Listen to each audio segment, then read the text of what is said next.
Welcome, everybody, back here at Veil of Sound with a very interesting interview ahead of us. I also dressed it for the occasion, only in black. Come to why. I'm very, very happy to have Corvus van Burtle here on the show with me. So, Corvus, thanks for joining. With pleasure. Before anybody asks, because you might not be familiar with the name, first of all, shame of you, but Corvus is one of the masterminds behind Wolvennest from Brussels. And as they have a new record coming out in a few days after this is released, we of course have to talk about the new record, Procession. But Corvus, first, on every Veil of Sound interview, there is a plug of the day where I like to plug a band that should be more famous, and I also would love you to afterwards plug a band, suggest a band. And I start with one of the Netherlands' finest black metal projects, Iskander. Shout out to my good friend Omar. And we are eagerly awaiting new music from his side. Have you got a band, a project that you would like to plug? Well, I could have said Iskander as well. I mean, I met Omar. He's a cool guy. Yeah. He looks fantastic also. In Belgium, I would say Echo Solar Void. It's a trio with the drummer being the singer, actually, which is interesting. And the main guitarist is just out of this world. He sounds like three guys. So Okay. Echo Solar Void, brilliant band.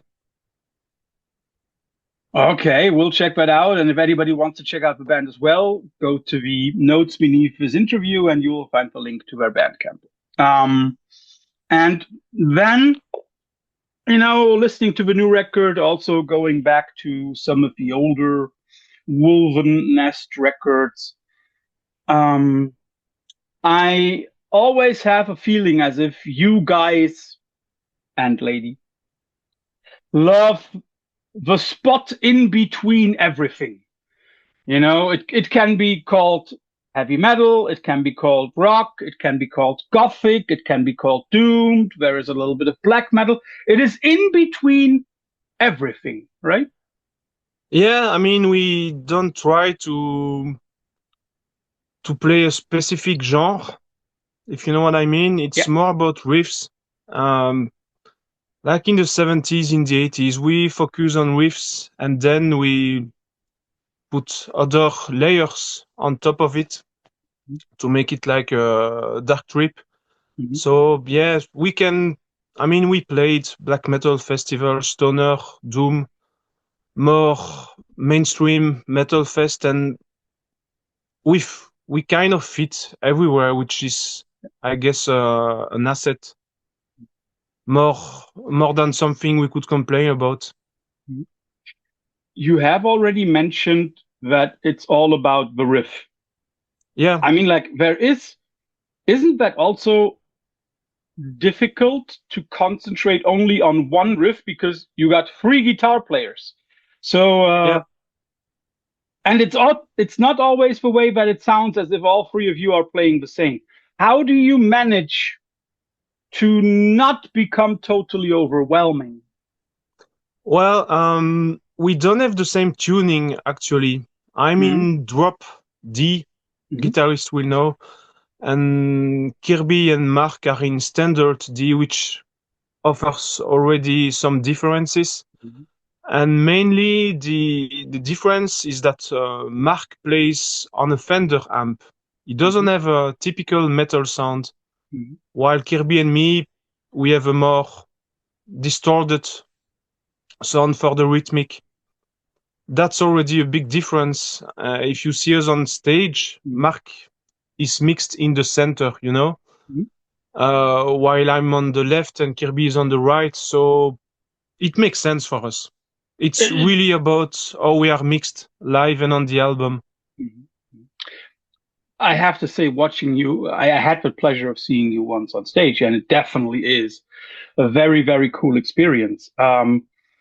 Is it also the way that, I mean, like, of course, it's the way that you are not always playing exactly the right thing, but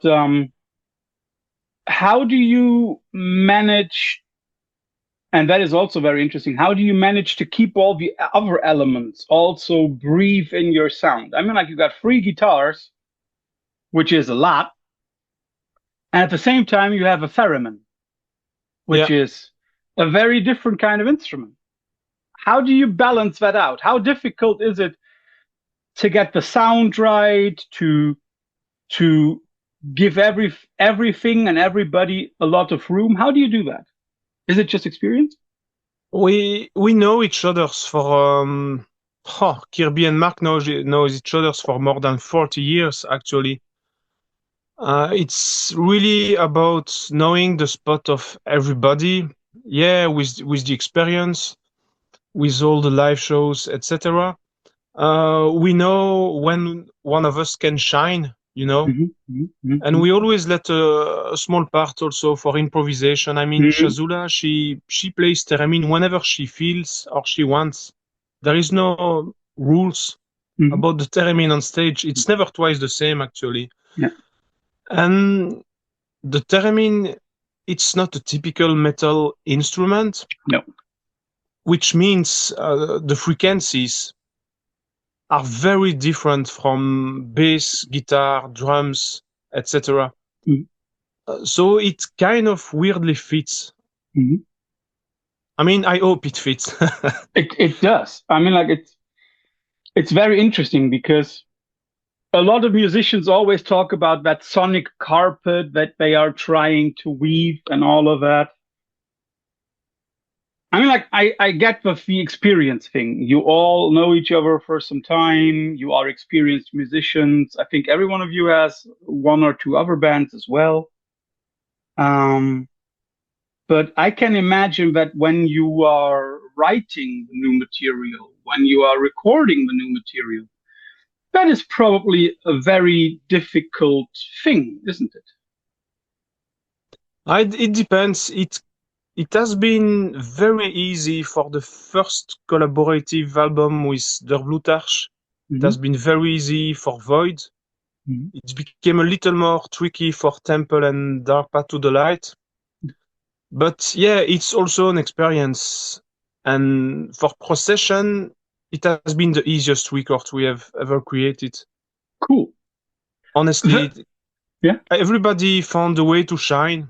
And while I was doing the demos at home alone, I was thinking already about the other guys' input, you know? Okay. And vice versa. And yeah, it happens that, I mean, if Mark or Kirby comes with a song, I will not do guitars on it. We don't need the 3 of us on each song. That's what I mean. Sometimes one of us will only appear on the intro, outro, or at the middle of the song when there is a spot.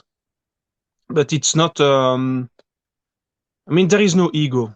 It's the song first. It's really that. That is something that I wanted to ask because of what you said. So then Wolvennest is more about the community? Well, we are 6, and then you have the producer, Dea, that is always free to add some layers here and there on the albums. We have Leslie from Thousand Lost Civilizations that will be back also for the projections. The sound guy has been the same since the very first show.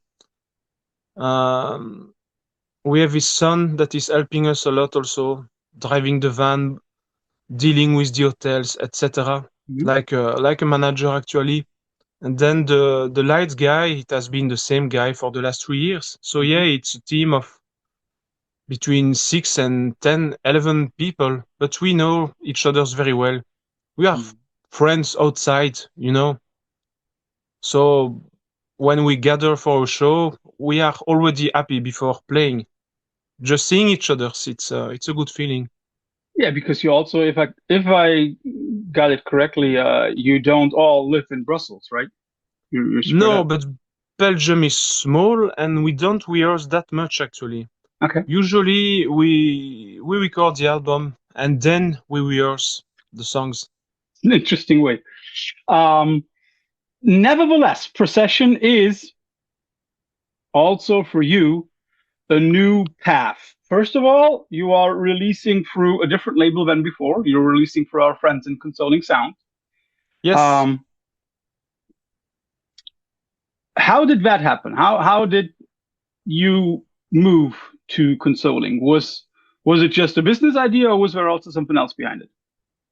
Um, to be honest, I mean, being on Van Record was quite an accomplishment for us, and it really helped us to be taken seriously from the start.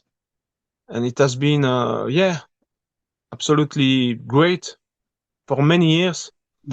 For the last album, we felt that we started to feel that maybe we should move to another situation. We even were thinking about releasing the album ourselves. Then Consouling came with an offer that was, I must say, quite honest. It's for one album, maybe more. It will depend on them and us. If they are happy, if we are happy, we'll continue. We'll see. But I'm excited. And having said that, I have nothing bad to say about Van Records. It sounds that way. It sounds as if there is no bad blood in between. No, that's really good. We love the guy to death. Well, if you love him to death, he couldn't put out any more records. That's not a good idea. And then there is also something new. I mean, like, Wolvennest was always known not for short punk songs, but for epic, nicely interwoven tracks. But now you take it to another level, a double LP. Who came up with that idea? Did you have enough free time? Actually, it's easier for us to go on a double LP format. Please explain. Because we love interludes and long outros, etc. The trippy part, we wanted to have that side of the band back in the equation. That's the main reason. And also we love all the songs that have been recorded, and we were thinking that there was no weak song on the record. So yeah. Yeah, there is. Also, I have to agree, there is no weak track on the record. That is definitely true. Time will tell, but we rehearsed the songs, and we feel right about every single of it. Definitely. Something that I could not find out, will the record take all 4 sides of the 2 LPs, or will there be something else on the last side? No, it's side A, side B, side C, side D, classic double LP. I don't know how many minutes, I think 77, 78, I don't know. Yeah, I looked it up, and it's close to 80. That's why I asked. You could have put it on 3 sides, but it makes sense, definitely, of course. Something that you have already mentioned is like the place to shine, the aspect of playing live. When you record, or when you develop a track, when you write a track, you've said you always already have the input of the others in mind. Do you already have also the stage performance in mind? Like, no. How can we play that live? No, never. Because if you start to think like that, you can lose a little something on the songs. Yeah, you limit yourself. Yeah. We did it in the past, I think mainly for Temple. We were thinking about the live aspect. And I don't say it's a bad idea, but when we started the band, we were just thinking about doing ambient, black metal, weird rock music. Yeah. And the magic of the studio, it's one thing. Being on stage, it's totally different experience. And not everybody can go to live shows, and I want people to experience also the music at home with a headphone, glass of wine. or something else, you know. So if there is something we can't do live, Mhm. we'll find a way. That's why we have three guitarists also, you Yeah. know. We are not limited by the situation. Yeah, I mean, like, of course, for example, you do not only play the guitar, you're also providing synths. And of course, with the help of that, you can already do a lot of stuff. Has there ever been a track that you recorded and released that you could not play live for whichever reason? Um, there is one, but it's not for the musical reason. It was Succubus on a temple Mhm. that is featuring King Dude. So of course, I think he's living in Australia now, so the chances of playing it live are close to zero. But Mhm. that's the only song. For the rest, we can play it all. So, but how about, I mean, like you've just mentioned King Dude. How about the other tracks that you did with other people where you have, like, for example, Alan Averill, who worked with you on the Roadburn Redux Hmm. performance. If you were ever to play that song live, would you only play it if ever Alan was close, or would you say like, okay, if he's not available, we'll play it somehow else?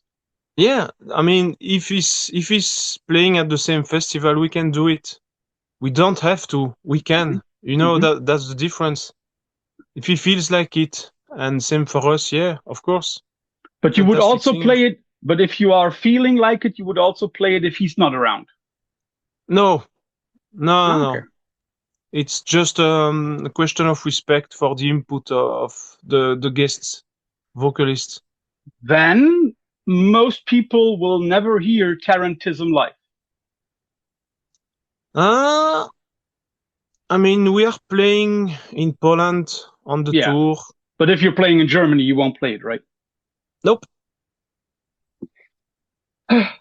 To explain it, maybe you explain. Why am I talking about Tarantism? Please explain for our audience why that song will only be played in Poland.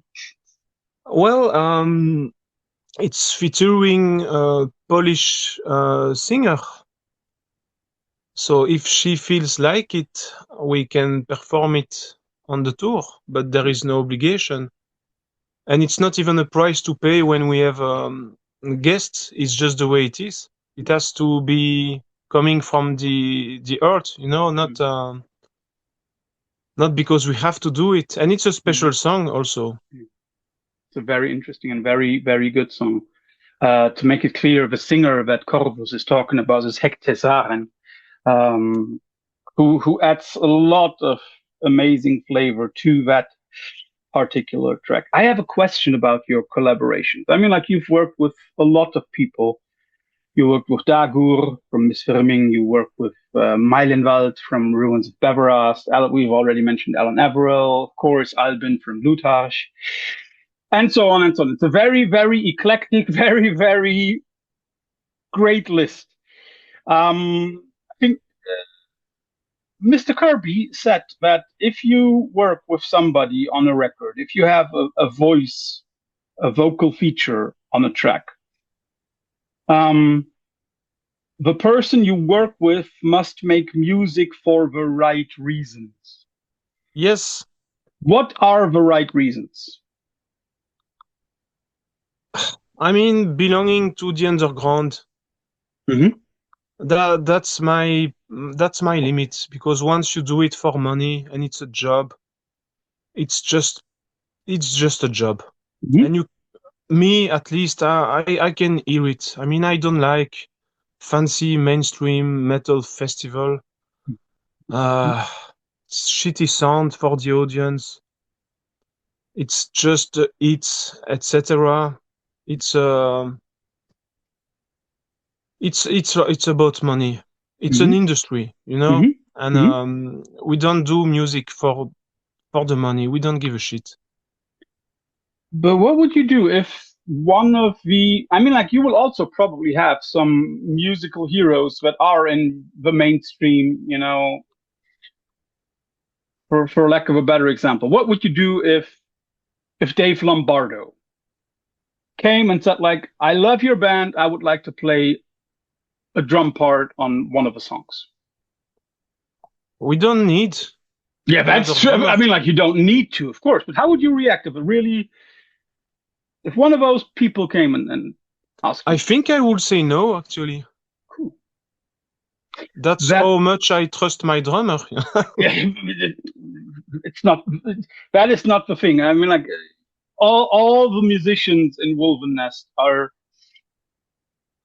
doing an incredible job. That is not the question. It's just I was just wondering, like, how you would react if somebody big But wanted. But then it seems as if integrity is one of the key elements of Wolvennest. yeah, clearly. The status of a musician, I don't, I don't give a single shit, to be honest. Mhm, It's not a reason to invite somebody on a song mhm, or a record. It has to mhm, make sense. mhm. And do you then approach the people, or how does it work? For example, with Hector Sagan, how did that work? Well, we know her. That's why. Same for Dagur. Same from for Alan. For Raven from Duel. Alex. Mark knew King Jude a little. He opened for him on several occasions. We Hmm. met him Hmm. also. He has always been a gentleman backstage. And Albin and Martina from Der Blutarch, Kirby met them in the 90s. So there are connections, on the Yeah, human level. yeah. Would you say that is important, that there is a connection on this human level, so that it's not just a musical cooperation, but also the cooperation between human beings, between friends? But it's very important. Yeah. It's more I, I could say it's more important than the result. We trust Mm-hmm. them as a humans and musicians. Mm-hmm. That again shows a little bit that community aspect, right? I like that. I like that a lot. Um, let's talk about some of the general moments for Wolvennest, and a lot of things that, or maybe the first thing that one hears about Wolvennest is always, oh, they play occult rock. Hmm. And I mean, like, there are definitely occultist symbols and motifs, especially in the artwork, also in some of the lyrics. But do you think you have occult elements in your music? I think so. It's the way I Because that is the see more it. difficult part, isn't it? Yeah, but the way I see it, we are more connected to the 70s in the 80s, Hmm. not in terms of sound, but in Hmm. terms of aesthetic. Hmm. And and about the riffs also. I Hmm. mean, we grew up with, Venom, Celtic Frost, that kind of thing, Battery, Hmm. and Hmm. some goth element also. Kirby loves goth and dark waves here and there. Hmm. So we have a small dose of goth elements, but we are not a goth band. No, But definitely yeah, not. the occult part, the thing is, I will not say that much about it because it's private. All good. But we show a little part of it with the altar and some elements on stage. Hmm. Um, you've mentioned the aesthetic, and now you are working with Arts of Makenda for Hmm. the artwork of Procession. I'm very sure that again, that is also a collaboration on a personal and human level. How much free reign did Arts of Makenda have? Well, we sent her the lyrics, Mhm. and the only thing we said was, "Please, no titties." That's all. But she has her own vision, and yeah, we trust her, and we collaborated with her in the past, so Mhm. we knew it will be very, very close Mhm. to the music. And yeah, when we Mhm. received the artwork, I mean, I was happy as a child. Yeah, It's powerful. I'm so happy. it is. It is really powerful. Um, it is also, in a way, a little step back from the known color scheme. I think that's also a very cool thing. It's not. It's not. I mean, like when we, for example, think of Void. Of course, Void has a very, very colorful cover, but most since then revolve around black, red, gray, and Mm-hmm. this one is very, very cool. I like that a lot. But the only thing that I don't see in there is the title, Procession, which is not Yes. important. Which is important. Uh, but I would like to talk about the title because I don't know who of you said it, but one of you said it that this record is your soundtrack to the procession of extinction. Mm-hmm. Are you so pessimistic about the world? Ha! Look at the 10 last years. Mm-hmm. Even in the Western world, it has been a total mess. Mm-hmm. People are getting paranoid. Mm-hmm. I think Phobic. the smartphones are just fucking evil. Mm-hmm. The algorithm is yeah, it's sick. It's either black or white. There is no place That's for true. nuance anymore, Mm-hmm. and it's very dangerous. There is no place for science left. Yeah, Uh, that's that's the thing quite that bothers me the most. Yeah. that's quite dramatic. Mm-hmm. I mean, we know that the way we are living is fucking up the planet for the last 50 years. Yeah. Nobody gives a shit. Mm-hmm. So yeah, I'm quite pessimistic. I hope the next generation will have more courage, more balls than our generation actually, Mm-hmm. Mm-hmm. because we let them down. So, do you think that there is still a chance for survival? Yes, always. I mean, Mhm. by survival, I don't necessarily include humans, you know. Yeah, yeah, understandable.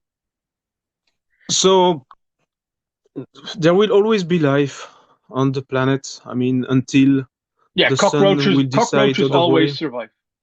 Yeah, That's true. it's Um, it's yeah. Darwinism. You adapt or you die. Mhm. I have a few more questions before we come to the quick fire round at the end. You had a lineup change. You have a new bassist. I will not try to pronounce the name because it's too many sounds in there. Um, and I think he himself said that somehow he learned the tracks in the studio or discovered them in the studio. Mainly, yeah, totally. So that also means that he did not have a hand in writing the songs. No, but it was the same for the previous bassist. I mean, it's either me, Kirby, or Mark that are writing the songs. Mhm. And so, mm, first of all, how did you discover the new guy? Did you already know him before, or did you do a casting? Um, to be honest, we have met the guy, I think, at the very beginning of the band because he was coming to our shows, and you can't miss him in the audience because he has curly hair, the fist in the air, he's screaming like a fucking animal. So I knew he loved the band, Hmm. and I saw him on stage also with an ambient project where he Hmm. was doing guitars and Hmm. vocals. I also knew he was a very good bassist that he was playing with his fingers, Hmm. which I mean, for me, it's the sign that the guy can play. Hmm. He can play with a pick; it's not a problem. But he Hmm. wants to do it with the fingers. He had a lot of strength in his right hand, and he knows about black metal, stoner, rock, ambient, etc. He was fitting on every level. And he's a fantastic guy also. He's very optimistic. He has a lot of energy. He's younger, I think he's 33 years old. And maybe, yeah, when John left, the best option was to have a guy that really wanted to be in the band and not somebody that was playing in shitloads of projects Mhm. that has already toured Europe several Mhm. times. Mhm. And yeah, we are like enjoying his presence very much because of that energy triggered something in us, you know. Mhm. He's very enthusiastic and he has like strong opinions also. Um, Once he found his place in the equation, he put his balls on the table, and if he doesn't like a set list, whatever, he will say it, That's good. which is welcome. Mm. You- we have mentioned that you as a band are in between everything, which is a cool Hmm. space.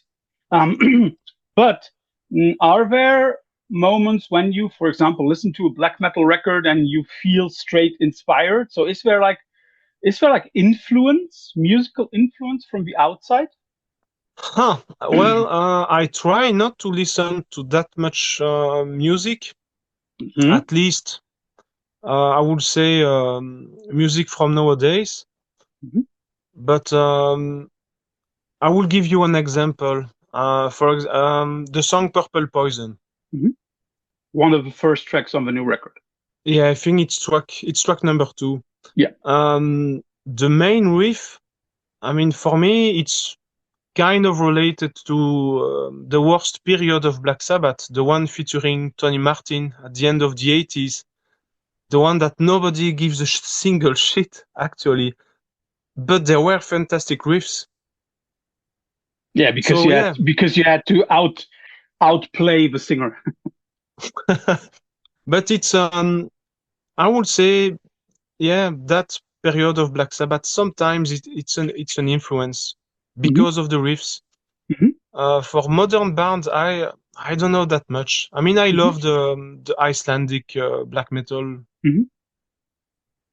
bands from 5, 10 years ago. They really created something interesting, but it's not something I want to create myself, you know, just as a listener. So you are trying to work or to write independently. Yeah, totally. Hmm. Hmm. There is no point of trying to sound like Oh yeah, another that's true. band. That's true. Um, your new bassist says that one thing that is important for him about Wolvennest is the moment carries the magic, the way that he expressed it. Um, so is that something that you totally agree with? Like every moment is different, every moment carries its own magic? Yeah, we never perform a song twice the same. I Hmm. believe there are always some difference, especially for the long trippy songs Hmm. that we had on the first records. There is always a spot for improvisation, and it's the same for the demo. One of us will create. It will sound very different on the album than what was in the mind of the main writer, you know. Hmm. But that's Do yeah, that's the magic part of creating music together. do you then also leave some space in the studio for any kind of spontaneous improvisation on a track that you are recording? Yeah, totally. The the song Tarantism, it's a riff from Kirby. Hmm.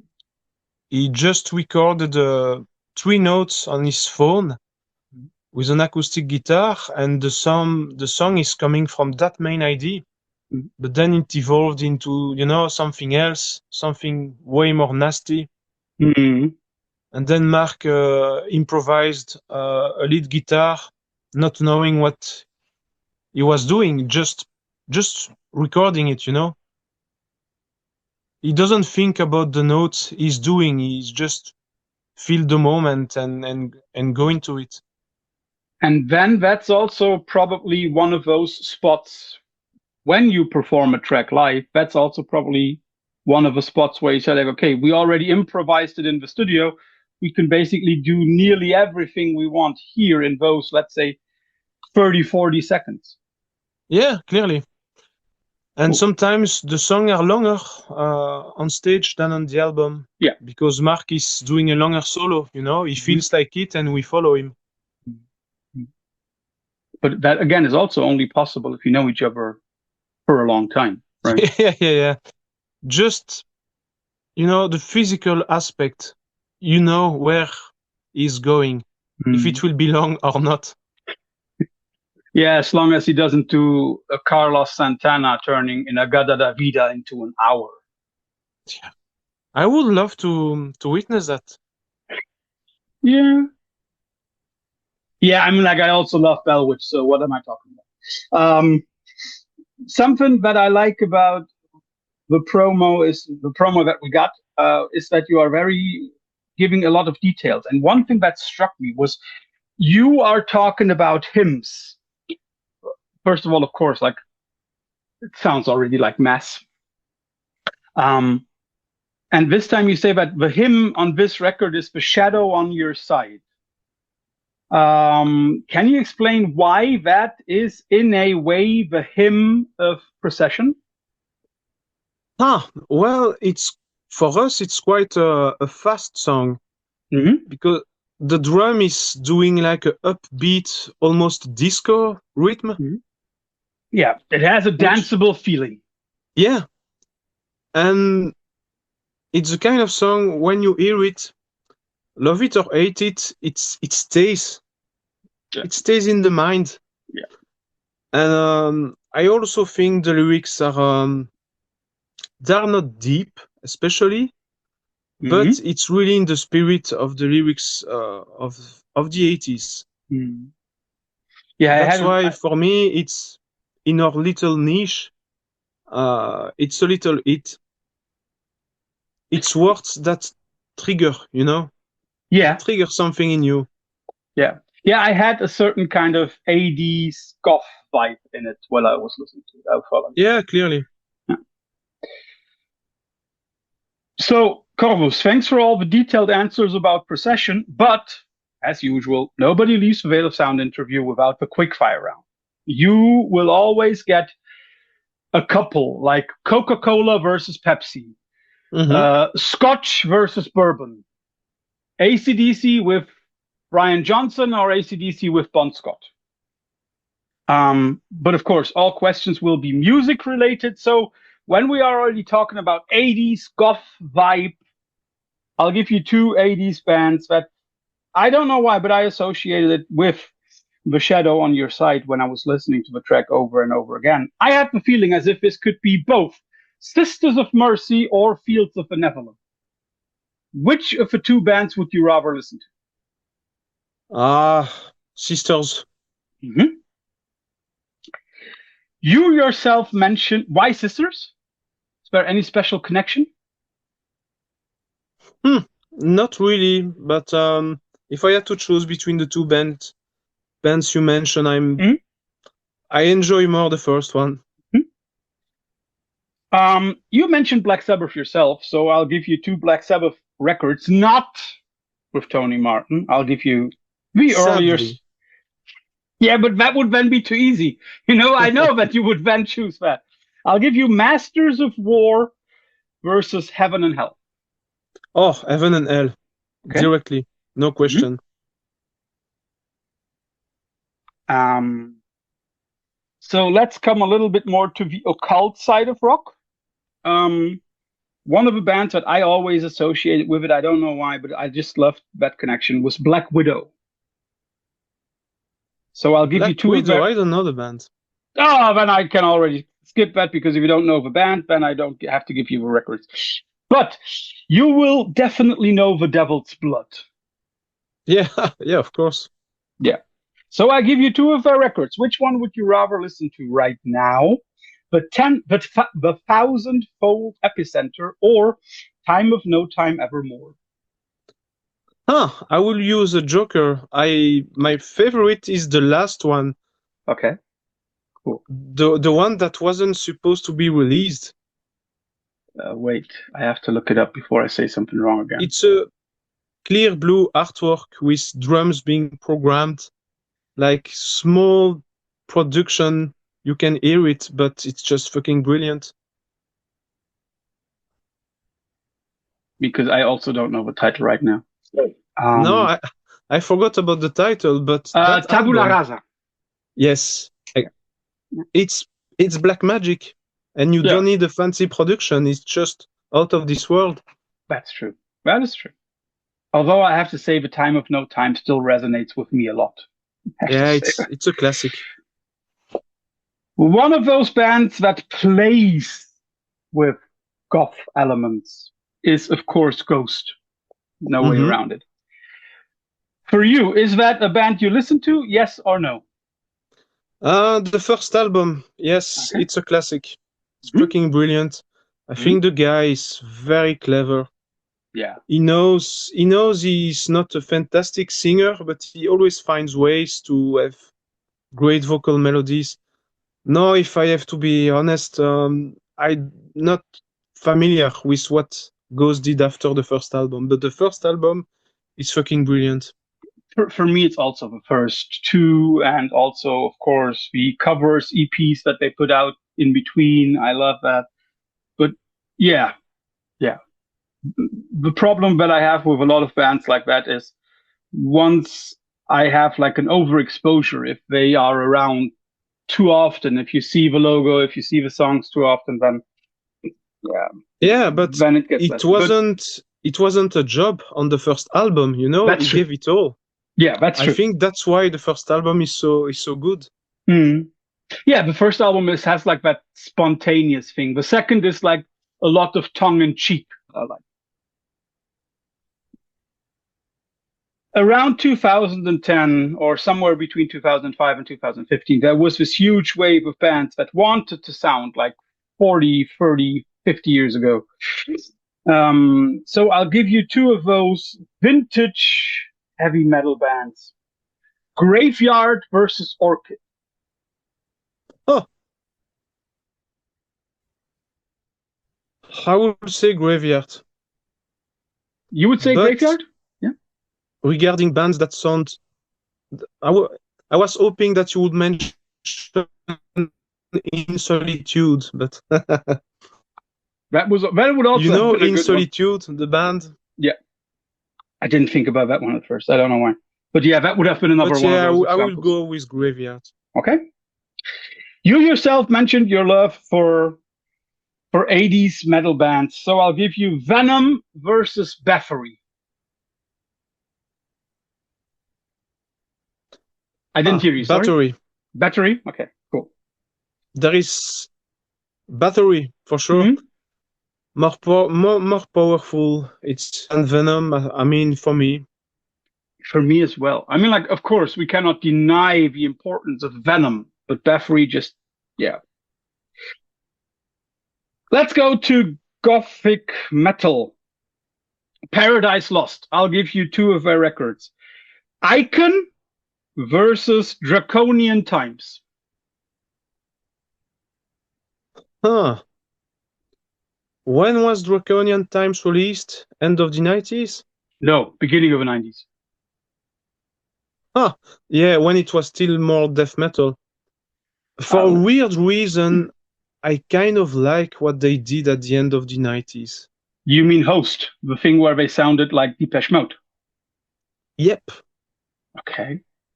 It has been a weird time in England for a lot of bands at that moment. For Anathema, My Dying Bride, they all did some weird albums, but I kind of like it. I just looked it up. Icon is 1993 and Draconian Times is 1995. Yeah, I would say Draconian Time. Okay. And then but they found a balance between old school and the more modern thing they did. That's true. That is definitely true. And then last but not least, another one of those bands that you can't get around if you like metal. Celtic Frost. Into the Pandemonium or one of their latter works, Monotheist. Monotheist. No question. Piece of art. Timeless. It's just pure perfection. Yeah. Strange that I think over the last couple of years that record has gained even more popularity. And I think more and more people are drawn to especially that record. Yeah. One of the best comeback records that you can ever have, right? Yeah, it's unbeatable. Yeah, something that I never want to get from Wolvennest is a comeback record, because that means that you would have stopped. We almost stopped 2 years ago. Yeah, but exactly 2 years ago, 3 of us wanted to leave the band, split the band, whatever, or you call it. But we found a way to reconnect to each other on a human level, something that we lost after COVID. But I guess it's kind of normal. It was a weird time. Yeah. That's why I enjoy Procession a lot. It's like a first album for us. It's a very cool thought to end. Corvus, thanks for all your answers. I hope to see you on stage sooner than later. Thank you. And enjoy the rest of your day, my friend. Thank you. I think I have to teach someone guitar now in 1 hour. Yeah, my next teaching session will be Monday, first period in school. So I still have a little bit of time. You're a teacher? Yes, I know. I don't look like one. No, me as well. Yeah, true. Corvus, enjoy the rest of your day. Enjoy. Thank you. Bye.